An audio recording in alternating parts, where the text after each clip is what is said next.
Well, welcome to Brain Health with Dr. Nissen. Today I'm here with Owen Marcus, and I'm very excited to have a discussion about men's mental health, which is an area that is in my opinion, really neglected. And I think that there's some particular challenges that men have as far as their mental health and how to talk about emotions and things that are really sort of stigmatized for men.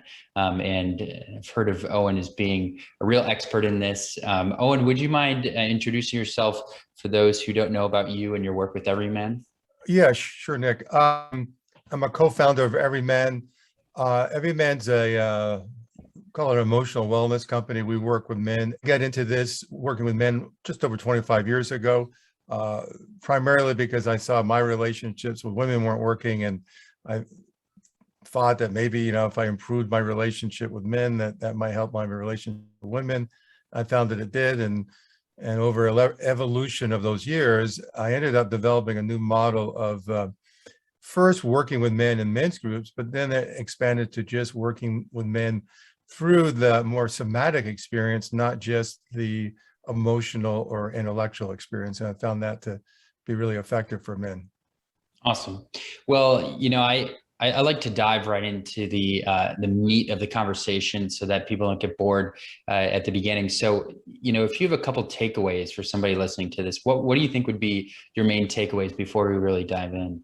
What I found for myself and then thousands of men is that, you ask us, what do you feel? And you know how it is with guys, either we roll our eyes or we're looking for the closest door to get out of the room so we don't have that conversation.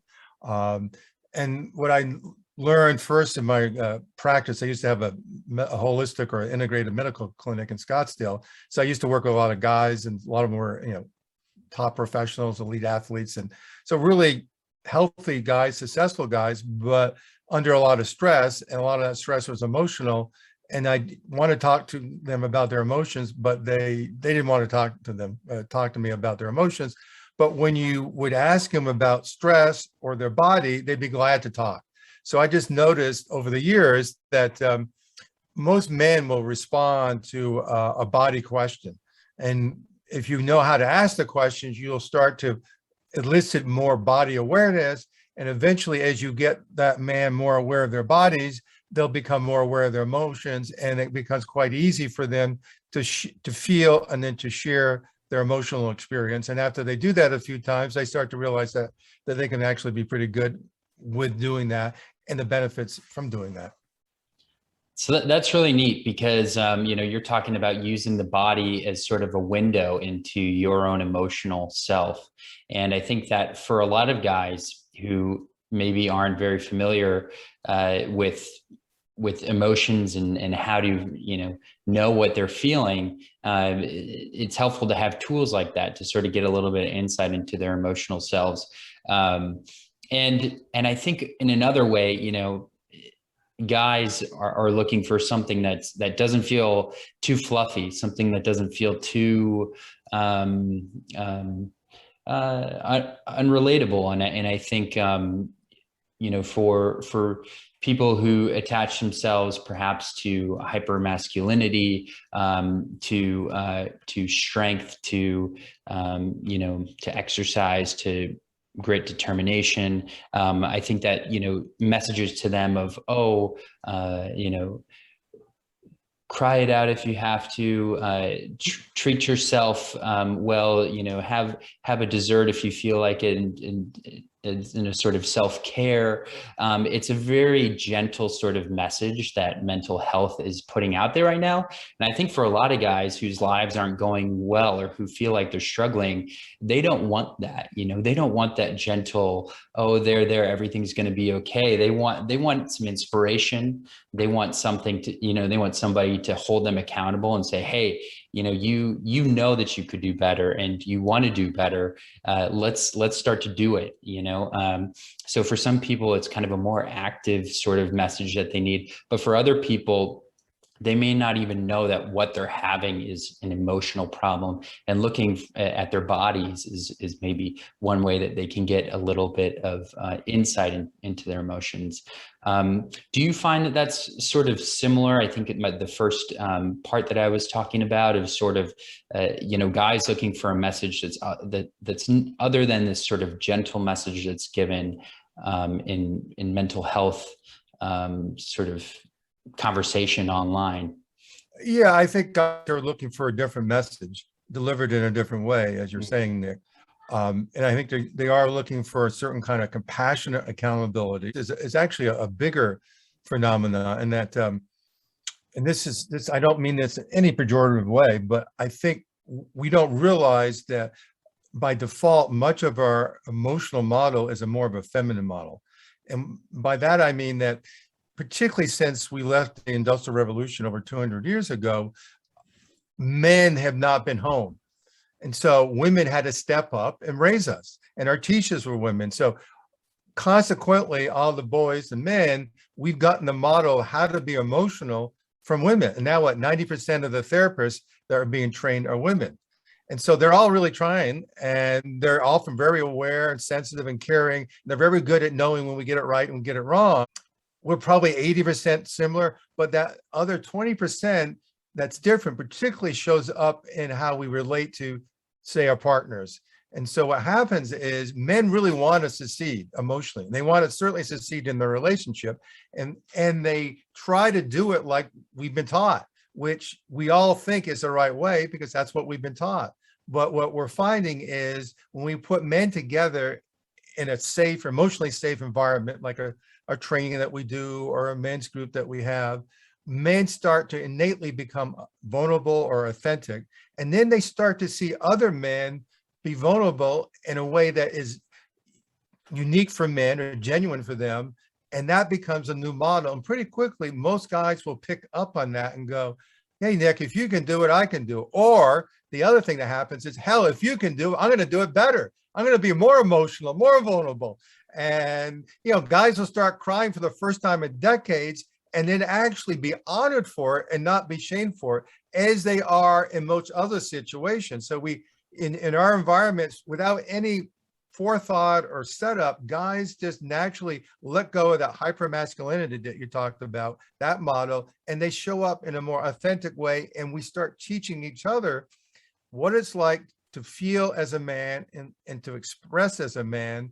And quickly, because I think it's an innate skill, most men learn this. And as I said earlier, one of the ways in there is to help guide these guys through their somatic or body experience.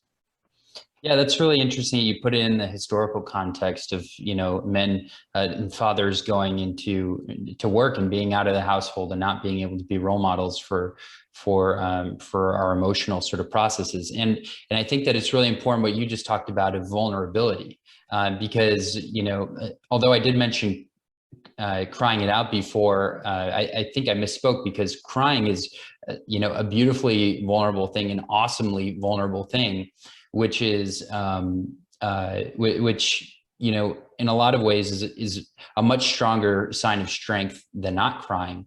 And, it really, the weakness, as one could say, would be trying to hide something, trying to being too ashamed to share something that you've been struggling with, or being too ashamed to share something that's been going through your mind, and rather to be vulnerable, talk about it, and, and bring it out there is really an act of strength.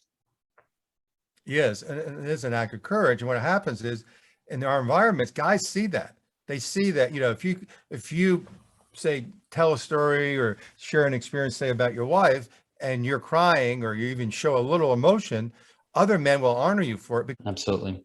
Well, I think that it'd be interesting now to kind of go into what is it that you are all doing at Evryman, and how is it that you are creating this environment of men's mental health? What's your approach to this? And, what does it say about what's missing in men's mental health? Yeah, I think one of the things that's missing is just men connecting in an authentic way, which, could be a vulnerable way, but it's just in a real way. And, And what we do with Evryman is we don't come at it with any big precept other than that, we create an emotionally safe space. We give a little skills or principles to use to help be authentic. And these men start doing that. And sort of the ultimate of what we work with is having guys being in regular or weekly men's groups. And this is something that, I've been doing for 25 years. And through the regularness of that, men start to not only heal, but they also start to learn and they build connection. Because for most of us men, left or school, high school, college, or whatever it was, or the military or some similar kind of organization, we stop having really close friends. And so, I work with guys all different ages. And what I find is the older they get, and the stats support this, is the fewer and fewer friends that they have, and particularly authentic friends. And so we as men are really hungry for not just friends, but guys that we can be real with, be vulnerable with, get support from, and give support. And that giving support is a real key component of what we do, which was a surprise for me, and I think for most men, because we don't realize that, if you and I are in a group and you're going through something and I support you in it, and you receive some benefit from it, I leave that meeting feeling really empowered that me being who I am has made a difference in your life.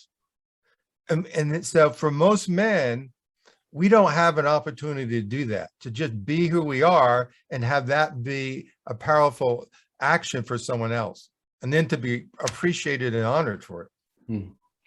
What do you think are some of the main things that come up in these men's groups, things that men are trying to process? Probably the biggest thing that brings guys to us is a relationship issue. The most acute would be their wife, their partner says, either you change or I'm gone. We get some of that. Or more likely, they hit a certain threshold and it's stagnant. It's not getting any better, or it's slowly going down. And they're starting to realize that, okay, they've had other relationships like that. They're the consistent variable, and maybe they need to do something about it. And as you know, a lot of guys are afraid to do therapy. Now, I think younger men are more open, but traditionally men are afraid to do therapy. So for a lot of guys, this is an easier step for them. And there's something about being with men, being in a men's group or men's training that intrigues guys, that goes, the way they go, okay, that would be scary, but also fun. Right. Yeah. So you mentioned, relationship issues being one of the main things that brings people in, or one of the main things that people want to work on. I'm curious if there's a few other things that come up commonly, because I think organically in my friend group, there's been, different groups that have sort of spontaneously came up about either like spiritual groups or sort of religious groups to discuss, those questions or concerns. There's been groups around like professional sort of goal setting and holding one another accountable, feeling like somebody's not, or somebody feeling like they're not achieving everything they could and looking for somebody to hold them accountable. And another one, which I'm curious is common, is the issue of pornography, which is something that I know from the literature and something that I've covered in other podcasts seems to be a really widespread issue that isn't being discussed very much. Is there anything like that or other things that are very common? Yeah, we see it all. And as you know, with the younger men, pornography can be a real problem, can be a real addiction. And that comes up when we talk about it. Sometimes in our trainings, if it comes up, but particularly in our groups, often a guy doesn't reveal that right up front. You might be in a group for several months before, he feels safe enough or has enough courage to admit to it. But often when he admits to it, other guys will admit to it. And like Gabor Mate will say, and others have said, and researchers said, that I think this huge part of addictions, and we'll call that an addiction or a very strong habit, that comes from being disconnected from your own emotional experience, somatic experience, and disconnected from others. And so, as we know with pornography, yeah, you get connected to, the internet, the image, and this false sense of the feminine and all that. And then you literally reinforce that connection with your body. So it gets even stronger. And so, yeah, these guys have these relationships or sex with women, and they're not able to be present with themselves or with their partner, and that can actually become a big problem in the relationship, and they know that. But even when they stop the pornography, that connection with themselves and particularly with their partner doesn't naturally come back. Usually they have to learn how to establish or reestablish that connection. And particularly if a man or a boy starts something like that at a young age, in his development gets diverted, and so his natural maturation is thwarted or stops at that point. So consequently, you have to sort of go back and pick it up where he left it off. Mm. Yeah, and I think what you mentioned with Gabor Mate talking about addiction being related to lack of connectivity. In general, there's this theory of addictions as being a self-medication or self-treatment. And so, we can think of any addiction and something like pornography as being a way to treat a problem that you're having. And so, it may be that you feel lonely or unconnected, and this sort of false intimacy or false sexuality that you have, gives you this window into connection for a brief while. And similarly, somebody that feels like they're not achieving everything they want to, or maybe feeling like, powerless, having a sort of false sexual experience gives you a momentary sort of flash of power or sort of euphoria, if in a way that's treating a deficit that's there. So in a lot of ways there's a wisdom out of addictions. They show us what it is that's lacking, and can be a path for finding another more productive way to address whatever's lacking there. Could you talk a little bit about how anxiety and or severe psychological trauma kind of manifests in the body, and how you can use that to sort of give someone insight into their emotional state? Yeah, I have to give credit to Peter Levine, who, I think many would consider maybe not the founder of PTSD research, but certainly of PTS therapy. And I was trained as a Rolfer and was a Rolfer, which is a particular kind of body work, for 40 years. And that's how I ended up having the clinic. He was actually trained as a Rolfer by Dr. Rolf, and Dr. Rolf said, "Look, Peter, you're too small to be a Rolfer." So he went and got a couple of PhDs from Berkeley, and then ended up discovering how the body deals with trauma, or in terms of PTSD, doesn't deal with trauma. And so essentially what happens with PTSD is that frozen state, the third option from fight or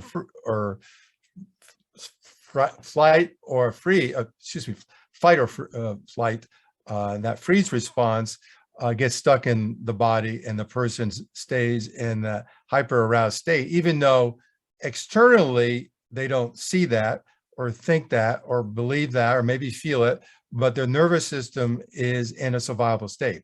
And so what I realized when I was working with my clients years ago is that to the extent that our body is in a survival state, we are limited in our ability to heal, connect, create, and really enjoy life.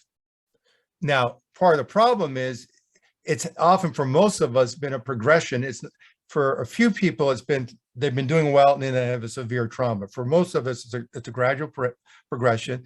Secondly, we live in a culture where we're all sort of there. And thirdly, we haven't had a model until recently that understood that, let alone a way to sort of reverse that.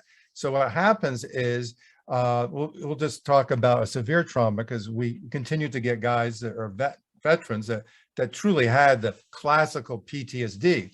And what happens is, the proverbial thing of they're sitting at the dinner table, a car backfires, and they immediately jump under the table.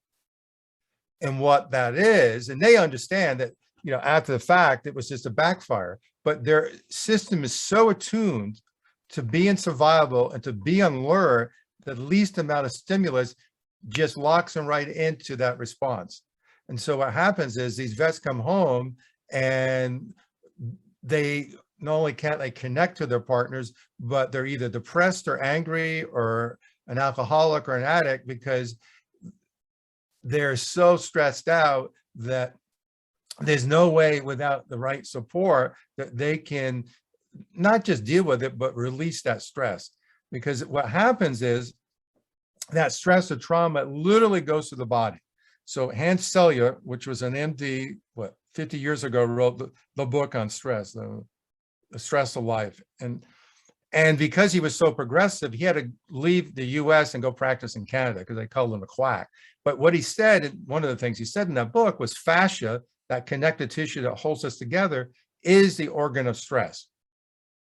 And as a Rolfer, that's what we're working with. And so our soft tissue literally stores that stress. Now, we know that, at least in an acute way, we have a bad day, we have tight shoulders. We have a bad week, our back gets tight. But over a lifetime, that tension just builds, and it's sort of like it keeps the accelerator glued to the floor. In other words, we might be at a stop sign, we push the clutch in, but our engine's still revving. So we're not going anyplace, but internally, our system is all revved up. And what that means is we're literally wearing ourselves out. And we, in a subjective way, are experiencing life as a survival situation. So that vet comes home and his wife says, honey, what do you want for dinner? And for whatever reason, he feels like he's being accused or attacked. And suddenly he goes into a 20-minute diatribe attacking her. And after the fact, he comes out of that and he realizes what he's done. He understands that that was inappropriate. But in that moment, he had no control. Because in that moment, he lost complete cognitive awareness. He went into a survival state because, in a survival state, we shut down other things. One of the things we shut down is the frontal lobe of our head. Our cognitive ability is shut down because we got to orient everything towards survival. And so to the extent that these men are stuck in survival, it is hard for them to do the things that they want to do in life. Connect, create, heal. And as they not just intellectually learn, but somatically and emotionally learn how to release that, they start to downregulate that survival and stress, and they're able to start to connect to themselves and to others. Yeah, I think that's, it's a really good example, in particular, talking about veterans and imagining the different ways that stress can be manifested in the body. You're talking about through fascia and through these experiences of back pain, neck pain. And that's certainly one sign, that somebody could look to know whether or not they're stressed and having difficulty dealing with their stress, as if they have back pain or neck pain that continues to bother them. Other signs that I like to tell people to look for is your bowel habits, your how often you poop and how regularly you poop. It is one of the easiest ways to get an idea of how stressed you are and how comfortable you are. And if you think that I'm full of crap, you can look at yourself the next time that you travel and see, hey, you become less regular when you're traveling, and that shows, that just these little changes in your environment that put you a little bit on edge, that make you feel a little less comfortable, have the ability to change, how your intestines move, and similarly, how you sleep as well. A lot of times people will find that their sleep is of lower quality when they're in a less familiar environment. And so if you have difficulty sleeping, if you have problems with your bowels, in addition to back pain, neck pain, and so many other signs, but really those are some go-to ones. I think that you should definitely consider whether or not there's something emotional there going on, something stress related, that should be looked into. Well, I think that's a very, very good point. And as you know, the ventral vagal nerve controls the gut. And we talk about, that gut brain and how important that is. And so that's all soft tissue. And that's where stress goes. It might show up as, over time as an ulcer, colitis, and all these other things. And inevitably, Americans have a hard stomach. We think we should have a tight stomach, from the six-pack abs to the sucked-in gut. And when you think about it, that's almost pathological. You look at babies, you look at any other animal, and their stomachs aren't tense. And if your stomach is tense, that's going to affect your GI functions and probably add to your stress. And so one of the simplest things is, can you really relax your stomach to a point where if you palpate it, you know, you can feel in there, it gives. And for most men in particular, you know, in part because we were trained, we have a hard stomach. And that's the biggest setup for chronic back problems, let alone GI problems. Yeah, that's a really great point. And that's, I've been in this mindfulness meditation course, and you can pick different areas of your body to sort of focus on as you meditate. And one that I like to do is my gut, and to see if I can relax it to where it just feels heavy and soft and loose. In a way that, and it amazes me that as soon as I focus on that, it's like I've held my belly the whole day. Right. In this, in right. this Well, you're more aware fist. than most of us. Yeah. And when you let go of your belly, you relax. You're telling your body that you're safe. And the converse is true. When we're tense, we're telling our bodies or our psyche that we're not safe. And it takes courage, even when you're doing its mindfulness meditation, just to relax, just even subtly relax. And the first thing is just being aware of it, like you said. Absolutely. Absolutely. Well, I think that it'd be interesting now to talk a little bit more about, so I just mentioned mindfulness meditation, but in ways other than these men's groups where they're talking about things that they're dealing with and they're supporting one another, what are some other ways that you bring out, maybe in your retreats that you have, practices to either decrease anxiety or help to relieve depression, or what are some other things in your toolbox? Well, my toolbox, we don't do this at the retreats, is good body work, where first it's making you aware of your body, which again, most guys are pretty unaware of. Second, it trains your body to relax. So with good body work, say, I might touch your IT band, that part of the outside of the leg that's tight in all guys. And for many guys, you just touch it and they jump. You go, oh, you're hurting me. But, they know that I'm not going hard, but they realize how tense they are. And I was an extreme case of this myself. But over time, you learn to surrender to that tension or pain. And in doing that, you learn to relax. And then as you learn to relax, it actually starts to release.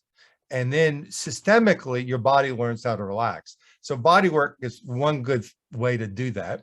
And there's a lot of forms of body work you can do.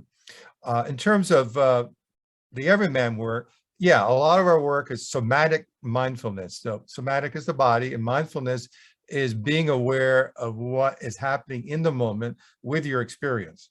And so we focus that experience on the body.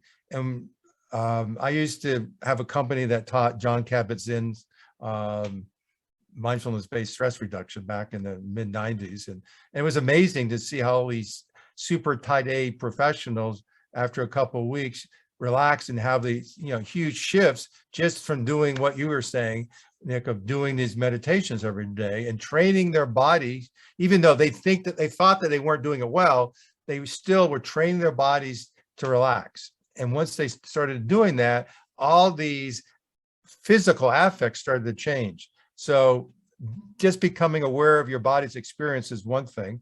And then with that, noticing how you're interacting with other people.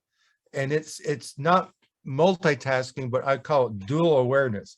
So, we're interacting and I'm aware of my body. I'm aware of where I'm tight. I'm aware of my feelings. So it's like I'm tracking my experience on several levels so that, I can work with that so that I feel more present, I'm more effective. And when I leave this interaction, I'm not feeling like, oh, why didn't I say that? Why didn't I feel this? And I know what that felt like. You have a deep conversation with someone and you leave it and it's like you weren't there. And so it's training men to be present to their experience so they can be present with other men's or anyone's experience. Yeah, and it does take training to learn how to do that. And I think that just as much as looking at different treatments or ways to help people that struggle with anxiety, it's an art to learn how to be somebody that can support someone with anxiety or depression or some amount of mental illness, because we all tend to go into our helping mechanisms right away. If somebody's saying, oh, my boss is such a jerk, then you say, well, you should quit, you should get another job, you should you should really tell him to treat you differently, speak up to him. And it's something that I struggle with in my own personal life. You can be cognitively aware of it, but really when people are voicing a concern or a complaint, most of the time they're looking for support, and they're looking for somebody to listen to it and to be curious about it, ask them a little bit more about it. And if it stinks, to say, man, that stinks, and leave it at that, instead of going into, well, let's do something about it right away. Yeah, very good point. Because guys, we're oriented towards doing a performance, and what you spoke to is underneath that, it scares us. So if you start telling me about, say, your marriage or whatever, and how something's not working, I might go, well, leave her or do this or do that, and because, as you said, that's a cop out in one way, but it's easy because I don't want to be empathetic and sort of resonate with your emotions. And with that, I don't want to ask you a question that will actually, or even not even ask a question, but say something that affirms your experience, because that's difficult for men. Mm-hmm. One, we don't know how to do it. Two, it's uncomfortable. And three, we think that that's not a masculine thing to do. And the other thing is, we don't know how to ask a question that will actually take you deeper into your experience. Mm. And so I might say, well, Nick, wow, that sounds really tough, that, you had that really tough fight with your wife last night, and that must really hurt. And then to come up with a question that really helps draw you out so that you can not just understand it, but feel it and release it and express it in a way that helps you, downregulate the stress, but resolve the situation to get to a point where you might realize, wow, now I realize that, I was angry at my wife because I didn't say something to the other person, and that call right before I went in to talk to my wife, and I went into that conversation with a chip on my shoulder, and I didn't know that, and and now I'm going to go apologize to my wife, and so we're not trained to do that as men.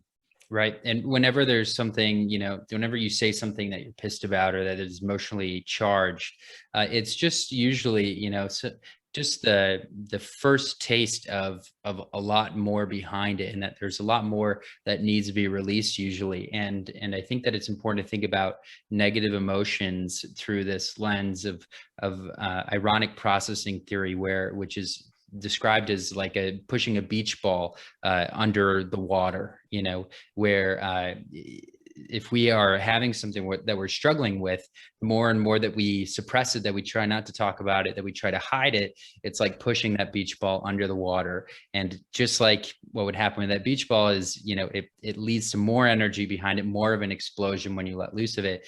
And instead, if somebody like ourselves or a friend comes to us with something that's really emotional, we want to get them to fully let it out. We want to bring that beach ball fully to the surface, because then there's no more energy left behind it once it's fully talked about and expressed. But it takes a particular kind of man to be able to be with another man, or really anyone, that can just create that emotional safe space. So if you have this beach ball that you just trained to keep held down, and it's just getting bigger and bigger, to just be there so that you can let go of it. In other words, sort of hold the emotional safe space so you can have the full experience, because chances are when the seed for that ball had that first experience as a kid, it wasn't safe to have that experience, and you kept on reinforcing that inability to have that experience, and the ball grew to be this huge ball. Mhm. So if you think that there's some men that are listening to this and they're thinking, wow, I've never really thought about my emotions. I don't really know how to get started with this, but I think I do want to, I think I maybe do have some anxiety, and maybe I do have some depression or some sort of addiction. I want to start working on it. Where do you suggest they get started? And I guess we leave it at that. Where do you suggest they get started? Well, I mean, I think there's a lot of things they can do, from therapy to, you're welcome to check out Evryman. We have some things that are completely free, and then we have a membership that's really pretty inexpensive that gives guys a lot of options. We are not therapy, and we really, we're not a 12-step program. So generally, we would say, if you have an addiction, deal with the addiction. Not that, we can help. And we've had guys, particularly in my groups, that came and said, look, I'm coming off of this addiction, and I really want to not only get off of it, but I want to deal with what got me into it. Or guys are on, psychotropic meds and say, look, they're not doing it, and I have all these downsides to it. I want to get off of it. And, I'll say, great, but if you're on the meds, it's, it might be hard for us to work over a long period of time, because often those meds disconnect you from your emotions. So if you're willing to, to downregulate those drugs or get off of them, and with the support of your, your healthcare practitioner, we'll help you connect to the parts of you that were disconnected. Mm-hmm. And that's going to be true for every guy. And so ultimately, what I want for men, no matter how they work with themselves, is that they reach a place of not only sustainability, but a generative state where they learn some things that keep improving or growing as they grow older, so that they actually get better using these principles and skills that should have been taught to us as a kid, but never were. Mm, absolutely. Yeah, I think, you touched on an important thing to say to everyone, which is, if you are feeling like you have an addiction that's out of control, if you feel unsafe, or that you may harm yourself or somebody else, you need to talk with your healthcare provider. You need to, if it's an emergency, to go to the emergency department or call 911. But for so many other people that aren't in that situation, and they're just feeling like, I want to build my knowledge about my own emotional self. I think that, you've offered some really interesting insights here. Think about your body, think about what things you're noticing in back pain, or your sleep patterns, or your bowel patterns, like we talked about. Those are some good ways to have some insight into it, and to try to carve out a few minutes each day to sort of, just sit and be, and look at where your mind goes, because that can really be, they can really show you something about, thought patterns that you're ruminating on that you didn't realize. Just sitting without having a goal exactly for what that is, can start to be an eye-opening place to start. Do you have anything else to add there? Well, I would just emphasize that and what you're describing is the core of what we work with, is getting guys to slow down. Mm-hmm. Because being in that survival stress state is a hyperarousal state, as we know. So slowing down can be at first a scary thing, but to slow down our mind, our body, our behavior, our emotions, or whatever, is what allows us to start to connect and release this old stress or trauma. And so over the years, I created this, what I call rock formula, ROC. The R is to, rest or release. And that, we do that by slowing down. And so it's slowing down. The O is to open up and be vulnerable. And the C, with that, is to reach out and connect. And so as men slow down, it's a setup for them to be vulnerable to themselves. And out of that vulnerability, we just want to connect with people, and it starts to get easy. I work with a lot of guys, either through coaching or particularly, with Evryman or the groups, and they want relationships to work, but they don't know how to. And it's more than just a cognitive thing. They just don't know how to be in a state that creates connection, that develops relationships.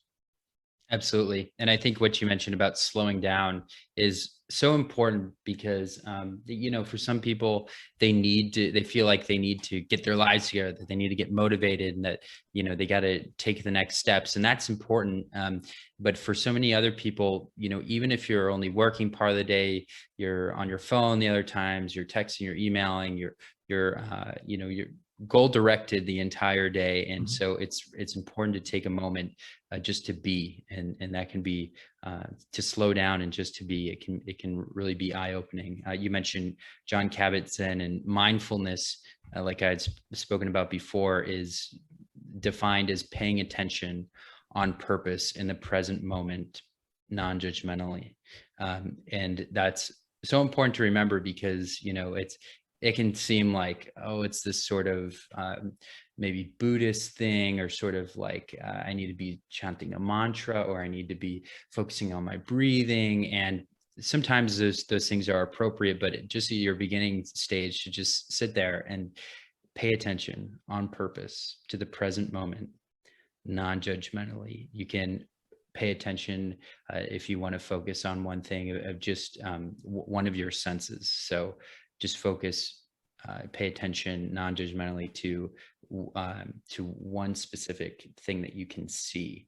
So maybe a window or a flower or something, or to focus just on a sensation that you're smelling, and try to appreciate the different notes of the smell that you're smelling, the different things that it smells similar to.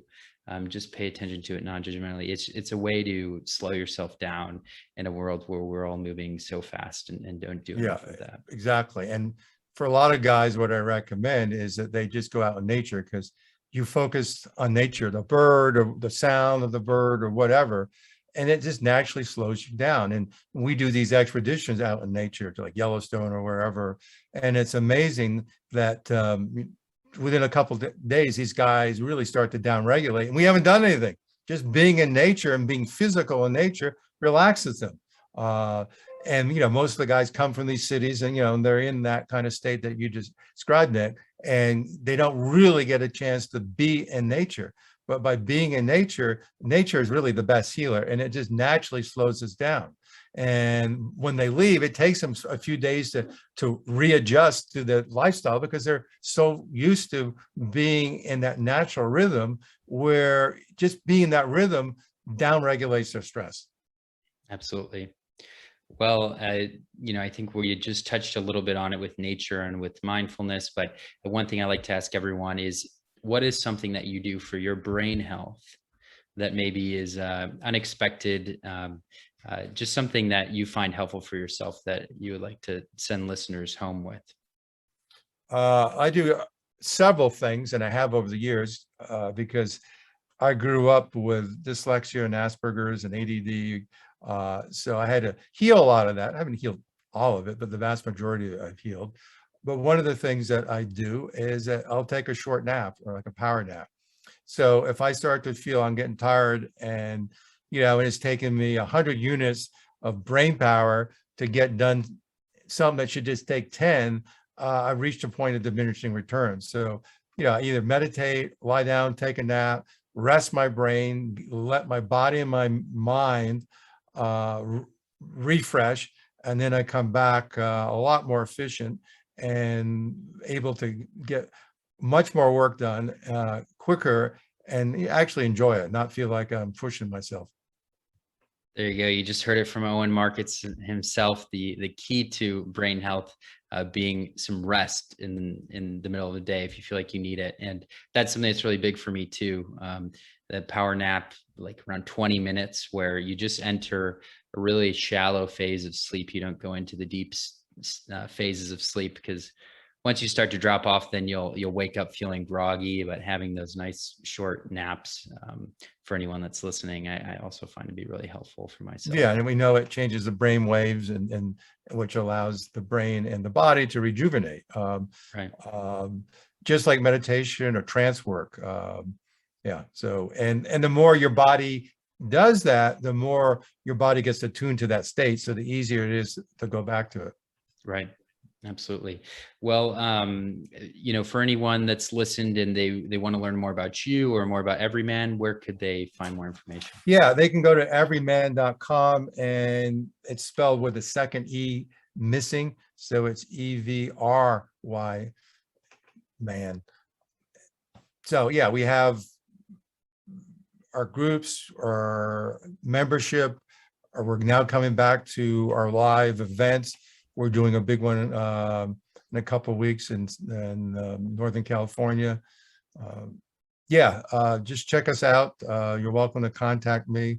I'm Owen at everyman.com. And I want to leave the guys with a sense that not only is there hope, but there's some very simple things you can do, and you don't need every man to do it, that can really not only change your brain health, but your body and your relationships. And you don't need to do it alone. That's probably the biggest takeaway. Well, that's very helpful. Thank you, Owen. I think this has been an awesome conversation. It's really great getting to know you. And like everyone at Everyman says, you are the man whisperer, and I can see why. It's really great to hear everything you have to say. So thank you very much.